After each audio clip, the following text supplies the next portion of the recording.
안녕하세요. 저는 전기화학 촉매 분야에서 이제 스프링거 핸드북 오브 일렉트로케미칼이라는 책에서 챕터 1 일렉트로케미칼 사이언스 히스토리얼 리뷰라는 챕터를 이제 공부해서 발표하게 된 정보민입니다. 일단은 전기화학에 대한 이제 과거의 역사를 다루는 챕터다 보니까 이제 왜 역사를 제대로 알아야 하는지 이유에 대해서 먼저 설명드리겠습니다. 이제 피터 애킨스라고 좀 유명한 물리화학자이자 이제 과학 역사학자인 사람이 있는데, 이 사람이 말하기를 이제 전기화학은 앞으로 한 1000년간은 이제 화학 분야에서 가장 위대한 업적 중에 하나가 될 거고, 그리고 이에 대해서 대비를 해야 한다라고 말을 했습니다. 그래서 이렇게 말한 이유가 이제 전기화학 기술을 이용을 하면은 이제 전 세계의 에너지 문제들을 해결할 수 있다는 가능성이 있기 때문이고, 여기 덧붙여서 이제 미래의 그런 과제들을 해결하는 길은 이제 과거를 이해함으로써 닦을 수 있다라고 제안을 했습니다. 따라서 이제 19세기에 이루어진 초기 발전들이 이제 20세기로 넘어와서 이제 현대 에너지 기술에 어떠한 영향을 미쳤는지 이제 초점을 두고 이제 전기화학 분야의 발전 과정을 살펴볼 예정입니다. 그래서 가장 오래된 사례로 알려진 거는 이제 메소포타미아 유적에서 발견된 바그다드 배터리입니다. 그래서 이게 배터리를 용도로 이제 만든 건지는 이제 자세하게는 모르는데, 일단 모양이 형태가 구리 원통이 철심을 둘러싸고 있는 구조입니다. 그래서 추측하기로는 도금을 하는 용도일 것이라고 이제 추측은 되지만, 이제 그 정확한 목적에 대해서는 알려진 바가 딱히 없습니다. 다른 가설로는 그 이제 신호로 섬기는 뭐 파피루스를 보관하는 용도일 것이다라는 다른 가설이 있습니다. 그리고 1570년대에는 이제 윌리엄 길버트가 정전기 현상에서 이제 관찰한 효과를 설명하기 위해서 일렉트릭 일렉트리쿠스라는 용어를 정립을 합니다. 이는 이후에 이제 전기를 뜻하는 저희가 흔히 아는 단어인 일렉트릭의 어원이 됩니다. 그 18세기에는 전기화학 연구가 왕성하게 진행되었는데요. 19세기까지 이제 그 현대 연구들이 이어진 그런 초기 연구들이 왕성하게 진행되었습니다. 그래서 대표적으로 루이지 갈바니가 있는데요. 다들 갈바니 전지 아시죠? 그래서 그 갈바니의 그 루이지 갈바니입니다. 그래서 이 사람이 이제 1780년대에 이제 갈고리 모양의 구리에 이제 죽은 개구리가 걸렸는데, 그 개구리가 이제 철제 난간에 이제 부딪힐 때마다 막 살아있는 듯이 움찔움찔하는 그런 현상을 발견하게 되었어요. 그래서 이제 실험을 한번 해보자, 뭔가 있을 거다 해서 이제 개구리 신경에 구리선을 연결을 하고, 이제 개구리의 그 다리 근육에는 철선을 연결을 해서, 그래서 그 두 금속을 접촉시키는 그런 실험을 했는데, 접촉시킬 때마다 진짜 개구리 다리가 마치 살아있는 것처럼 이제 강하게 수축하는 그런 현상을 발견을 했습니다. 그래서 이를 통해서 갈바니가 이제 전기가 동물의 조직 내부에 약간 저장되어 있다, 이런 식으로 이제 믿었습니다. 그래서 그거를 애니멀 일렉트리시티라고 이제 명명하게 되었습니다. 그래서 이거에 대해서 좀 더 자세하게 설명을 드리면은, 이제 라이덴 병이라고 이제 초기의 축전기 모형의 모델이 있는데요. 이제 갈바니는 이거에 빗대서 설명을 하고 있습니다. 그래서 개구리의 몸이 그 라이덴 병의 그 본체와 같은 라이덴 병과 같은 상태라고 설명을 하고 있습니다. 그래서 그 근육이 라이덴 병의 그 전기를 머금고 있는 병 본체를 라고 간주를 하고, 그리고 신경을 라이덴 병 내부에 있는 내부 정극이라고 간주를 한 다음에 신경과 연결된 구리선과 그리고 근육과 연결된 털선을 딱 연결하는 순간 이제 근육에 저장되어 있던 그 아까 앞서 설명드렸던 애니멀 일렉트리시티가 갑자기 확 흐르게 되면서 이제 방전 상태가 될 거다. 그래서 근육이 수축이 되는 것이다. 이렇게 이제 유추를 할 수 있습니다. 근데 여기서 알렉산드로 볼타라는 사람이 이제 딴지를 걸어요. 이거는 그 내부에서 뭐 전기가 흐르는 게 아니라 그냥 서로 다른 종류의 그두 금속이 이제 연결되어서 그것 때문에 이제 전기가 흐르는 것일 거다. 너 말이 틀렸다, 이런 식으로 약간 딴지를 걸어요. 그래서 이 사람이 자기의 말을 이제 증명하기 위해서 갈바니가 이제 2차 실험을 진행을 합니다. 그래서 이번에는 선 없이 이제 노출된 신경과 그리고 좀 손상된 근육의 부위를 직접 접촉시켜서 이제 두 번째 실험을 진행했더니 이제 금속이 없어도 개구리 다리가 똑같이 이제 수축되면서 방전이 일어나는 그 현상이 일어났습니다. 그래서 봐라. 이제 금속이 없어도 이제 수축을 한다. 그래서 동물 내부에 그 애니멀 일렉트리시티가 존재해서 이제 일어나는 거다. 이렇게 얘기를 했습니다. 근데 사실은 그게 아니었어요. 그래서 이후에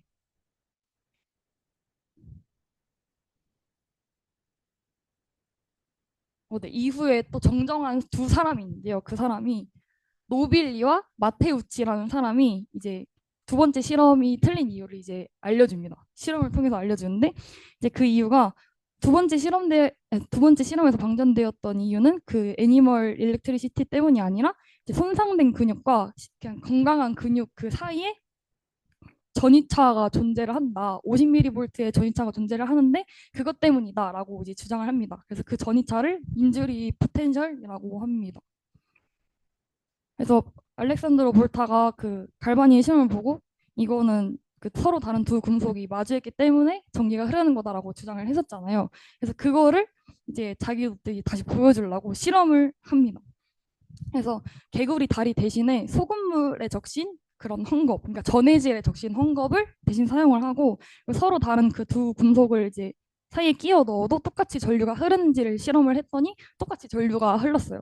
그래서 이 원리를 좀 더 극대화하고자 이제 서로 다른 두 금속을 약간 이렇게 사진처럼 이렇게 층층이 쌓아 올리는 식으로 만들었습니다. 그래서 이것이 최초의 그 다이렉트 커런트 소스 DC 소스인 볼타 전지가 됩니다.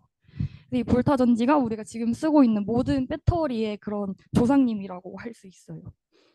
그래서 볼타가 단순히 이런 볼타 전지를 만든 것에 그치지 않고 금속의 조합에 따라서 이제 전압이 달라진다라는 것을 이제 주목하게 되었는데, 그래서 어떤 금속을 조합을 하면은 더 큰 전압을 얻을 수 있을까 해서 이제 실험을 해서 순위를 매깁니다.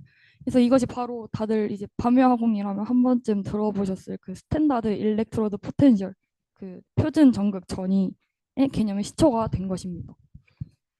그리고 갈바니와 볼타가 이제 서로 네가 아니다, 뭐 네가 틀렸다, 내가 맞다 이런 식으로 싸웠었는데, 이때 이제 유럽 전역의 과학자들이 이 싸움에 이제 좀 관심을 가지고 뭐 우리도 해볼까 해가지고 이제 뛰어들게 돼요. 그래서 이 일을 계기로 이제 전기화학이라는 학문이 폭발적으로 이제 발전하는 계기가 됩니다. 그리고 볼타 전지가 이제 세상에 나오자마자 이제 윌리엄 니콜슨이라는 사람과 칼라일이라는 사람이 이 전지가 만들어내는 그런 커런트를 이제 지속적으로 나오는 커런트를 이제 물에 한번 흘려보자라고 이제 실험을 진행했습니다. 그래서 처음에 사용한 선은 구리선이었는데요. 근데 구리선은 전기가 흐르자마자 흐르자마자 이제 자기가 산화해가지고 부식돼서 이제 막 녹아버리는 그런 이제 현상이 관찰되었습니다. 그래서 부식에 강한 백금선을 한번 사용해보자 해서 사용해봤더니 이제 뽀글뽀글 기체가 올라오는 것을 확인했습니다. 그래서 추가적인 그런 실험으로 한쪽에서는 수소 기체가 또 한쪽에서는 이제 산소 기체가 정확히 2대1의 부피비로 발생하는 것을 이제 발견을 하게 된 것입니다. 즉 물 분해가 일어났다는 것인데요. 그 시초가 이 실험입니다. 근데 이제 그때는 이제 산화 환원의 그런 개념이 없었어서 뭐 이쪽이 뭐 산화고 이쪽이 환원이고 이런 개념은 없었는데, 일단은 이제 산소와 수소와 산소의 부피비가 2대1이어서 이제 물의 성분을 좀 증명해냈다는 의의가 있습니다. 그래서 이 사람들은 조금 웃긴 부분이 약간 막 우리가 막 이렇게 하면은 이렇게 될 거다 이런 약간 정밀한 이론 없이 시작한 거였는데, 근데 약간 본인들도 모르는 사이에 그런 최적의 핵심 요건들을 잘 갖춰가면서 이제 실험을 진행했던 거예요. 그래서 세 가지가 있는데, 첫 번째가 이제 물을 분해하기 위해서는 전압 조건이 1.23V 그 위로 충분하게 이제 제공이 됐어야 했는데, 이 사람들이 볼타 전지가 그때 한창 핫했으니까 그거를 사용해서 이제 충분한 전압을 제공하고 있었고요. 두 번째로 이제 백금 이제 구리가 녹아버려서 이제 뭐 백금 전극을 사용해 볼까 했는데, 이 백금이 또 의도치 않게 촉매 역할을 해서 그 에너지 장벽을 낮춰가지고 그 수소 생성 반응에 더 이제 효과적으로 인하할 수 있게끔 그런 역할을 하고 있었던 겁니다. 마지막으로 이제 전극 사이에 그 거리가 너무 멀면은 전기가 잘 흐르지 않거나 아니면은 네, 전기가 막 잘 흐르지 않거나 할 수 있는데, 근데 이 사람들은 딱 최저의 그런 적절한 간격을 유지하면서 실험을 할 수 있었습니다. 그래서 막 계획된 건 아니지만 우연찮게 우연히 이렇게 좋은 결과를 낼 수 있었던 겁니다. 그래서 앞서 말했듯이 이제 당시 유럽 과학계가 그 갈반이랑 볼타의 그런 논쟁으로 인해서 이제 전지에 대한 그런 관심이 제일 최고조에 달하고 있었어요. 그래서 지금 제가 설명드릴 이 데이비의 연구 역시도 약간 그런 시대적인 좀 흐름을 탔다고 말할 수 있습니다.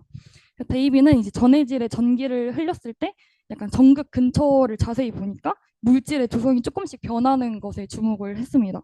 그래서 중성이었던 전해질이 전극 근처에서는 뭐 약간 산성이 되거나 조금 뭐 염기성이 되거나 이런 현상을 발견을 해서 이제 할프셀 리액션, 이제 반쪽짜리 전지 반응이라는 것을 이제 발견해냈습니다. 그래서 이게 뭐냐면은 각 전극에서 이제 산화 또는 환원 반응이 이제 좀 개별적으로 일어나는 그런 현상입니다. 그래서 이거를 알아낸 이후에 당시에는 약간 전기를 사용해서 분해할 수 없었다고 이제 믿은 화합물들이 좀 많았나 봐요.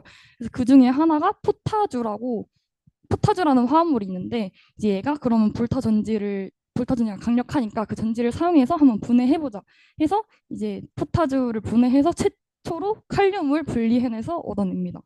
같은 방식으로 나트륨과 칼슘까지 연달아서 이제 분리해서 얻어내는 그런 업적을 세웠습니다. 그래서 이 데이비의 연구로 이제 전기화학이 새로운 원소를 찾는 가장 강력한 도구이다라는 것을 증명을 했습니다. 그래서 데이비의 제자가 이제 마이클 패러데이인데요. 이제 1813년에 이제 패러데이를 제자로 들여오고 이제 같이 이제 연구를 했었는데, 근데 이전의 과학자들은 이제 전기를 흘리니까 뭐 물질이 나오는 약간 이런 좀 정성적인 그런 관찰을 했다면, 패러데이는 얼만큼 전기를 흘리면은 얼만큼 물질이 나올 것 같은 그런 정량적인 그런 관계를 밝혀냈습니다. 그래서 이 밝혀낸 게 오늘날의 그 패러데이 전기분해 법칙인데요. 간단히 설명드리면 1법칙은 전기분해 시에 이제 석출되는 물질의 양이 그 흐른 전기량과 비례한다고, 제2법칙은 같은 전기량을 흘려 주었을 때 석출되는 물질의 양은 그 화학 그 화학 당량에 비례한다는 내용입니다. 이후에도 패러데이는 이제 스승인 데이비를 뛰어넘어서 이제 자기장과 뭐 전기화학 이런 다양한 분야에서 좀 인류 역사상 위대한 물리학자 중 한 명이 되었습니다. 그래서 이러한 관심들이 이제 그 전의 연구들은 좀 실험실 수준에서 좀 작은 스케일에서 이루어졌었는데, 이제는 이제 실제 공정에 응용되는 방향으로 이제 바뀌었습니다. 그래서 1839년에서 1868년 사이에 이 센바인과 그로브라는 사람이 있었는데, 이 사람들은 이제 물을 분해해서 수소, 산소를 만들어내는 이전의 연구가 있었잖아요. 근데 이번엔 반대로 수소와 산소를 이용해서 이 가스를 전기화학적으로 반응을 시켜서 전기를 오히려 만들어내는 그런 약간 좀 거꾸로 된 그런 방법을 발견했습니다. 그래서 만들어진 게 연료전지입니다. 그래서 이 연료전지는 이제 지금까지 친환경 에너지와 관련된 그런 걸로 쓰이고 있는데, 그거의 시초가 된 연구라고 할 수 있습니다. 그리고 클라우지우스와 아레니우스 같은 그런 거장들이 있었는데요. 이 사람들이 용액 속의 그런 이온의 움직임을 좀 수학적으로 계산하고 증명해내면서 약간 이런 연구들이 더 정교화되었습니다. 그래서 그 결과로 니콜슨과 그 칼라일이 앞서서 그 물분해 실험을 진행했었잖아요. 그래서 그 실험을 진행한 지 딱 100년 후인 1904년에 전 세계에 400개가 넘는 그런 대형 수전의 공장이 생겼다고 합니다. 그리고 20 어, 그리고 빙정석이라는 그 여기 좀 복잡하게 생긴 화합물이 있는데요. 그러니까 알루미늄을 얻어내려면 산화 알루미늄에서 이제 알루미늄만 이제 꺼내면 되는 방법이 제일 이제 좀 주목받고 있는 방법이었는데, 근데 문제는 산화 알루미늄이 2000도씨 이상에서 녹아요. 근데 그러려면 이제 들어가는 공정도 좀 많이 필요하고 해서, 이거를 어떻게 하면은 이제 녹여가지고 이제 알루미늄만 따로 이제 전기 분해를 할 수 있을까 이 생각을 고민하다가 이제 빙정석이라는 걸 발견했는데, 얘는 이제 광물이거든요. 근데 얘가 950도씨에서 녹아요. 근데 950도씨에서 녹은 이 빙정석에다가 산화 알루미늄을 넣으면은 그냥 물에 솜사탕 녹듯이 이렇게 막 녹아버리는 그런 특성이 있어서, 얘를 이용해서 이제 알루미늄 이온만 따로 이제 뽑아내는 이거를 홀에루 공정이라고 합니다. 그래서 이제 알루미늄을 대량 생산할 수 있게 되고, 이것도 저렴해지고 이제 더 가벼워지게 되어서 이제 다들 라이트 형제 아시죠? 그래서 라이트 형제가 추후에 이제 1903년에 이 알루미늄 엔진을 사용해서 이제 인류 최초의 비행에 성공하게 됩니다.